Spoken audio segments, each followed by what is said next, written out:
ഹസ്ബൻഡിന്റെ പേര്? Mithun Nandan. My God, ഏട്ടത്തിയമ്മ എന്നെയും കൊണ്ട് ഹോസ്പിറ്റലിൽ പോയിട്ട് എന്റെ പേര് എഴുതേണ്ടടുത്ത് ഏട്ടത്തിയുടെ പേര് എഴുതിയിരിക്കുക. ഇത് എന്റെ റിപ്പോർട്ട്സ് ആണെന്ന് എങ്ങനെ ഞാൻ മറ്റുള്ളവരോട് പറയും? പാവ ഏട്ടത്തി, ഞാൻ കാരണമാണല്ലോ ഈശ്വര ഇപ്പൊ ഏട്ടത്തിയമ്മ ഡിവോഴ്സ് വരെ ചെന്ന് എത്തി നിൽക്കുന്നത്. എനിക്ക് പേരുദോഷം ഉണ്ടാവാതിരിക്കാൻ ഏട്ടത്തിയമ്മ എല്ലാം സ്വയം ചുമലിലെടുത്തു വെച്ചു. ഇല്ല, ഞാൻ കാരണം ഏട്ടത്തിയമ്മ ഏട്ടനും പിരിയാൻ പാടില്ല. എങ്ങനെയെങ്കിലും ഇത് ഞാൻ തടഞ്ഞു നിർത്തും. അവര് ഡിവോഴ്സ് ആവാൻ പാടില്ല അച്ഛമ്മ. അതിനി നമുക്ക് എന്ത് ചെയ്യാൻ പറ്റും? എല്ലാം കഴിഞ്ഞില്ലേ? ഇല്ല അച്ഛമ്മ, ഞാനൊന്ന് കോടതി വരെ പോയിട്ട് വരട്ടെ. സഞ്ജനെ, സഞ്ജന, നീ എന്തിനാ പോന്നേ? അവിടെ നിക്ക്.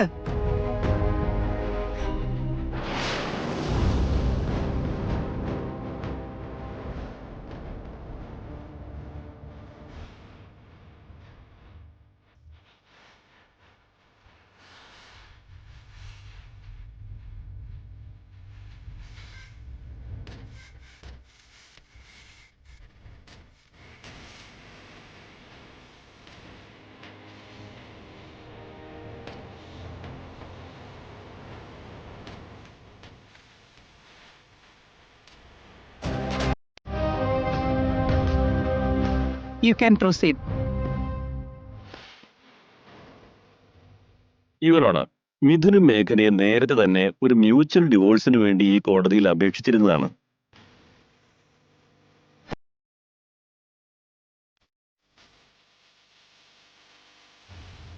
ആ സമയത്ത് മേഘന ഗർഭിണിയാണെന്നുള്ള കാര്യം കോടതി മുൻപാകെ തെളിഞ്ഞതിനാൽ തൽക്കാലത്തേക്ക് കേസ് നിർത്തിവെക്കുകയായിരുന്നു.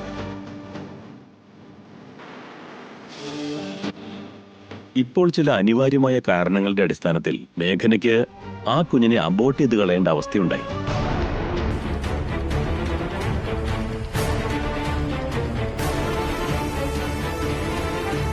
ഇത്രയും കാലം ആ കുഞ്ഞിന്റെ പേര് പറഞ്ഞുകൊണ്ടാണ് വിവാഹമോചനം ഈ കോടതി മാറ്റിവെച്ചത്.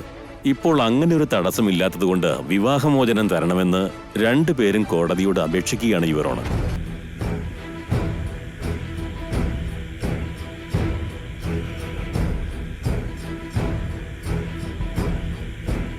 അക്കാരണത്താൽ ബഹുമാനപ്പെട്ട കോടതി അവർക്കിരുവർക്കും വിവാഹമോചനം നൽകണമെന്ന് അപേക്ഷിക്കുകയാണ്.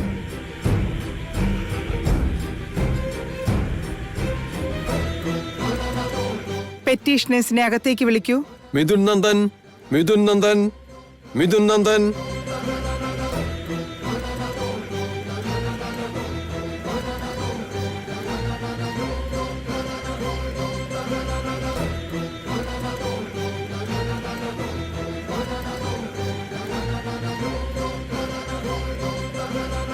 മേഘനാനന്ദൻ, മേഘനാനന്ദൻ, മേഘനാനന്ദൻ.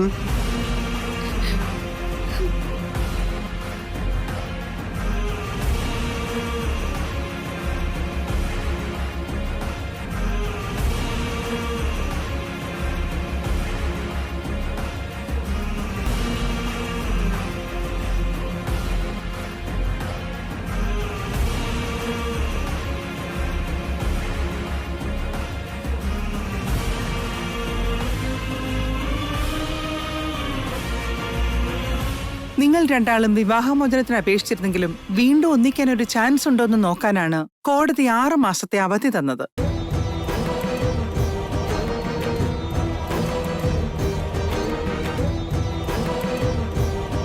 പക്ഷെ ഇനിയും കോടതിയുടെ സമയം പാഴാക്കാനില്ല.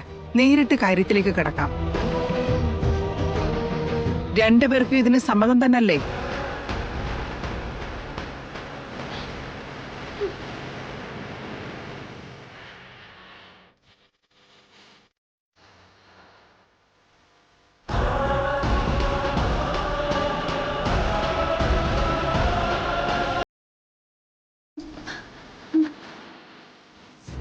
ഇതെന്തുന്നാ ആന്റി, സമ്മതമാണെന്ന് വാ തുറന്ന് പറയാനുള്ളതിന് രണ്ടുപേരും എന്താ പഴം വിഴുങ്ങിയതുപോലെ നിൽക്കുന്നേ?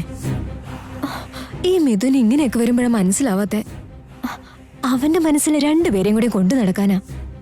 വിവാഹമോചനം നേടി ഇനിയെങ്കിലും ആ മേഘനെ വീട്ടിൽ നാട്ടി പായിക്കാനുള്ളതിന് മിഥുൻ എന്തിനെ ഇത്രയേറെ ആലോചിക്കുന്നേ? ഒന്ന് സമാധാനപ്പെട്. ഇത്രയിടം വരെ എത്തിയില്ലേ? ഇനി മിഥുന് മേഘനയോട് ക്ഷമിക്കാൻ പറ്റുമെന്ന് എനിക്ക് തോന്നുന്നില്ല. ഉറപ്പായി ഇതിവിടെ തീരും. എന്താ നടക്കാൻ പോകുന്നുള്ളത് വെയിറ്റ് ആൻഡ് സീ. ഏട്ടനും ഏട്ടത്തിയമ്മയും വേർപിരിയാൻ ഞാൻ ഒരിക്കലും ഒരു കാരണമാവരുത്. എന്തു വന്നാലും ഈ ഡിവോഴ്സ് നടക്കാതെ നോക്കേണ്ടത് ഞാനാണ്.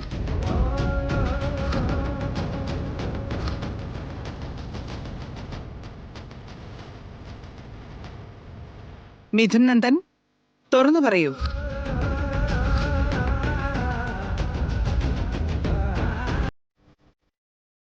ബന്ധങ്ങളുടെ അടിസ്ഥാന തത്വം വിശ്വാസം എന്ന വാക്കിൽ അധിഷ്ഠിതമാണ്. ഒരു വ്യക്തിയോട് സ്നേഹം തോന്നണമെങ്കിൽ ആ വ്യക്തി നമ്മളോടും അത്യധികം വിശ്വാസ്യത പുലർത്തണം.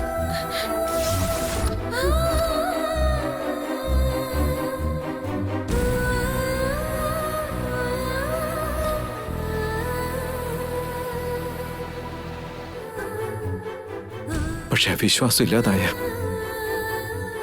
ആ ബന്ധത്തിന് പിന്നെ ജീവൻ ഉണ്ടാവില്ല. അതുകൊണ്ട് ഞങ്ങളുടെ ബന്ധം മരിച്ചുപോയി.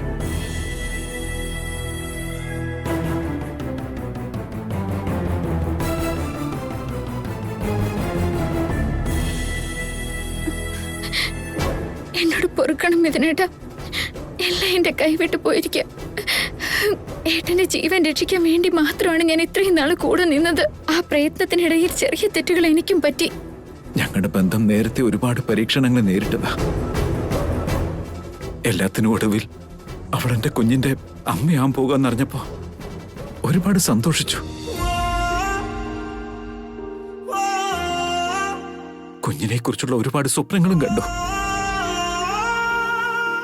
പക്ഷെ അവളുടെ വയറ്റിൽ വളർന്നുകൊണ്ടിരുന്ന ഞങ്ങളുടെ കുഞ്ഞിനെ കണ്ണിൽ ചോരയില്ലാതെ അവൾ കൊന്നുകളഞ്ഞു.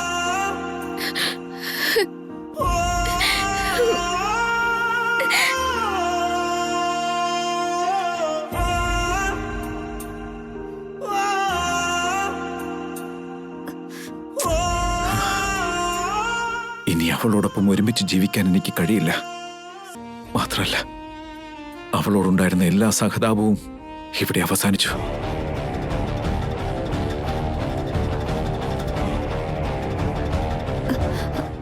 ചേട്ടാ, ഇത്തിരി ഫാസ്റ്റ് ആയിട്ട് പോകാൻ പറ്റുമോ? ശരിയായിക്കോട്ടെ. എനിക്ക് ഈ ഡിവോഴ്സ് സ്വീകരിക്കാൻ പൂർണ്ണ സമ്മതം.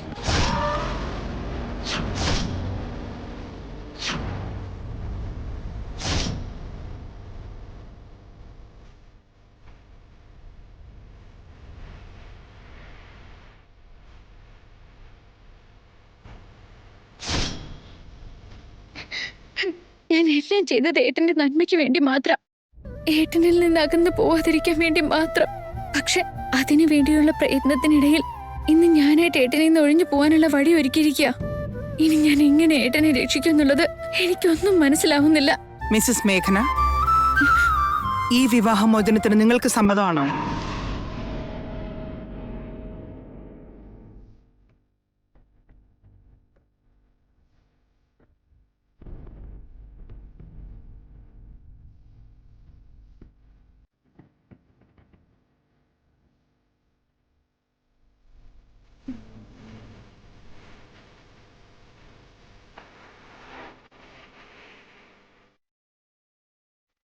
ചോദിച്ചത് കേട്ടില്ലേ മേഘന? തുറന്നു പറഞ്ഞോളൂ.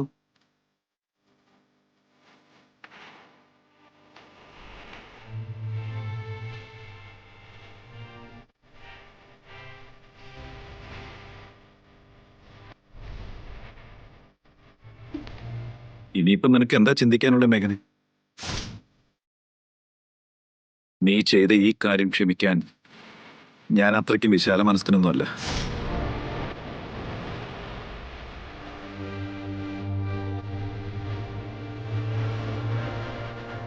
നിന്നോടുള്ള സ്നേഹവും വിശ്വാസവും എല്ലാം എന്റെ മനസ്സിൽ നിന്ന് മാഞ്ഞുപോയി. ഇനി ഒരിക്കലും എനിക്ക് നിന്നെ സ്നേഹിക്കാനാവില്ല.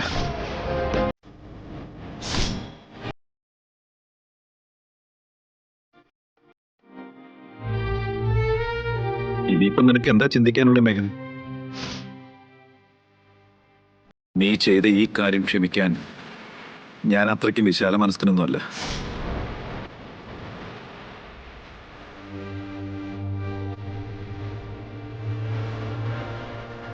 നിന്നോടുള്ള സ്നേഹവും വിശ്വാസവും എല്ലാം എന്റെ മനസ്സിൽ നിന്ന് മാഞ്ഞു പോയി. ഇനി ഒരിക്കലും എനിക്ക് നിന്നെ സ്നേഹിക്കാനാവില്ല.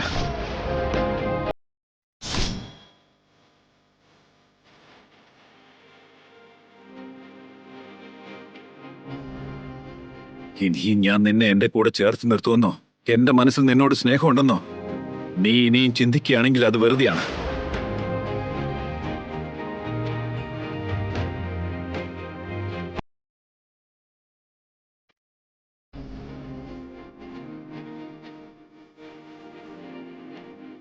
എനിക്കിനി ഈ ജന്മം നിന്റെ മുഖം കാണണമെന്ന് ആഗ്രഹമില്ല.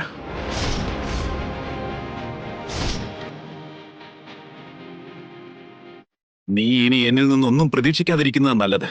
അത് നീ തന്നെയാണ് നശിപ്പിച്ച് കളഞ്ഞത്.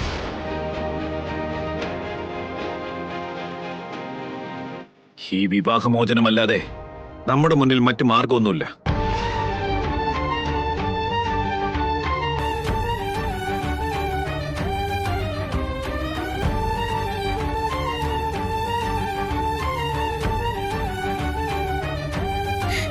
എന്നോട് പൊറുക്കണം മിഥുനേട്ടാ. ആഗ്രഹമില്ലെങ്കിലും ഇപ്പൊ ഏട്ടനെ അകന്നു പോയിട്ടിരിക്കുന്നു. ഏട്ടനെ രക്ഷിക്കുക എന്ന വലിയൊരു ദൗത്യത്തിൽ നിന്നാണ് എന്നോട് ഇപ്പൊ ഏട്ടൻ പിൻവാങ്ങാൻ പറയുന്നത്. എന്തായാലും ഇനി സമ്മതമില്ലെന്ന് പറയുന്നതിലും അർത്ഥമില്ല.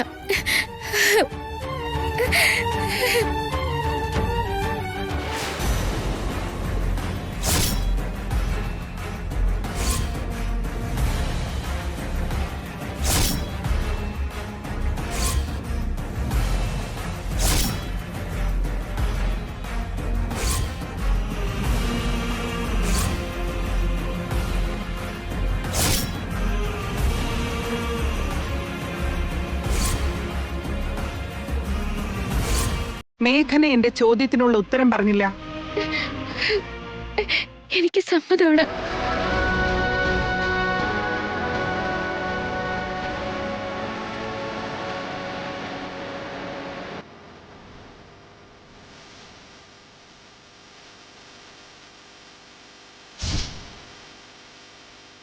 ദമ്പതിമാരായ മിഥുനും മേഘനയും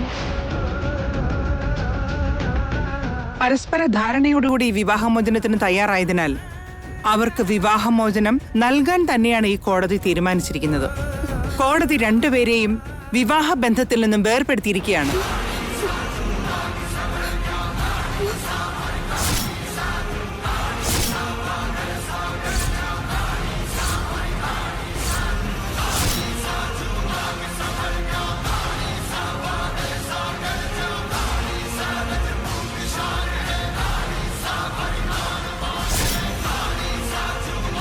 And the court is adjourned.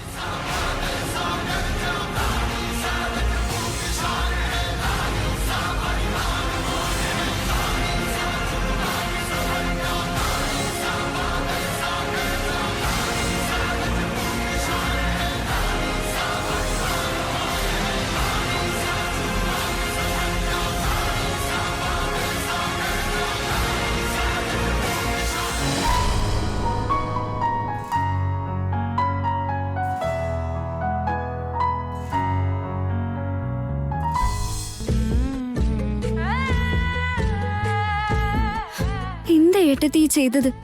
എന്റെ പ്രശ്നത്തിന്റെ പേരില് നിങ്ങൾ രണ്ടുപേരും വിവാഹമോചനം നേടിയത് എന്തിനാ? ഒന്നും തുറന്നു പറയാതെ ഏട്ടത്തി ഇതിന് നിന്നു കൊടുത്ത എന്തിനാ?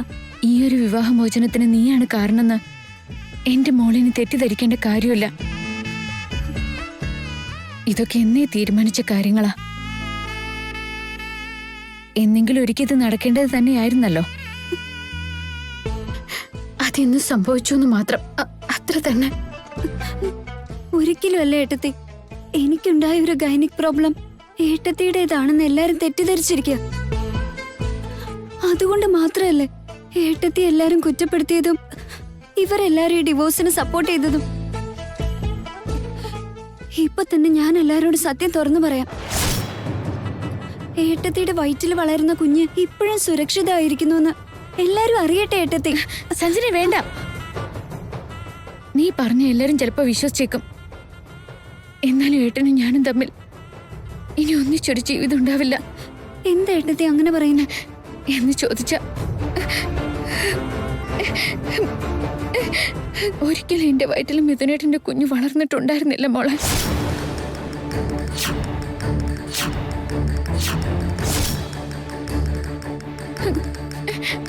അതൊരു നുണയായിരുന്നു. നിന്റെ മേഘനേട്ടത്തി കെട്ടിച്ചമച്ച പച്ചക്കള്ളം.